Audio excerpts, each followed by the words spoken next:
इमरान खान के focal person Hasan Niazi के खिलाफ नौशहरा में भी मुकदमा दर्ज। कराची में एक रोज़ के लिए राहदारी जमानत मंजूर। अदालत ने 48 घंटों में पेशावर की अदालत में पेश होने की हिदायत कर दी। हथकड़ियाँ न खोलने पर PTI रहनुमाओं की पुलिस से तल्ख कलामी। इस्लामाबाद में जमानत के खिलाफ नजरसानी की दरख्वास्त की समाअत 4 अप्रैल तक के लिए मुलतवी कर दी गई।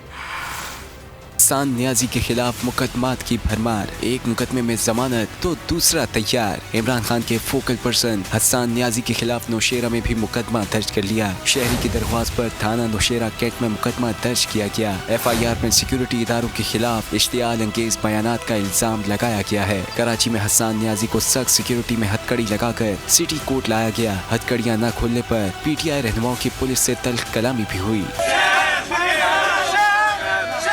तफ्तीशी अफसर ने अदालत को बताया कि हसन नियाजी के खिलाफ पेशावर में मुकदमा दर्ज है, उन्हें पेशावर मुंतकिल करना है, राहदारी रिमांड दिया जाए। तहरीक इंसाफ के वकील ने हसन नियाजी की दरख्वास्त जमानत दायर कर दी। अदालत ने 1 लाख रुपए के एवज राहदारी जमानत मंजूर कर ली। अदालत ने 48 घंटों में पेशावर की अदालत में पेश होने की हिदायत कर दी। इस्लामाबाद में डिस्ट्रिक्ट एंड सेशन कोर्ट ने जमानत के खिलाफ पुलिस की नजरसानी की दरख्वास्त की समाअत 4 अप्रैल तक मुलतवी कर दी। तो नजर आ रहा है सामने लिखा हुआ है जुल्म मिटने के लिए 2 चीजों से मिटेगा भाई।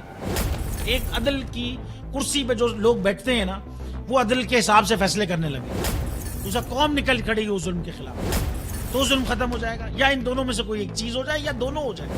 अगर 420 का मुकदमा था, उस वक्त अदलिया में जो लोग बैठे हुए केस देख रहे थे, वो पूछते ना यार चीट हुआ कौन है। जब उनको दिखता कोई चीट नहीं हुआ, केस खत्म कर देते। तो जालिम जुल्म कर ही नहीं पाता। 9 जजेस ने नोट बिफोर किया मेरे केस को यार, 1.5 साल चला। शख्सी जमानत का केस, सेम केस इस्लामाबाद में कर दिया। एक ही इल्जाम पे 2 केस हो नहीं सकते भाई। मतलब 60 दिन का वक्त होता है। 102 दिन के बाद मैं जीत गया, केस बरी हो गया।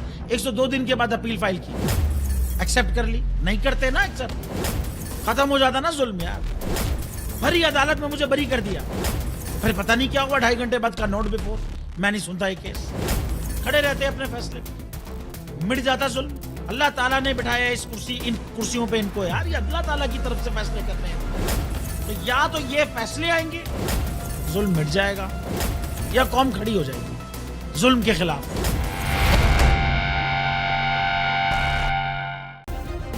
सब्सक्राइब करें और बेल दबाएं ताकि कोई खबर रह न जाए।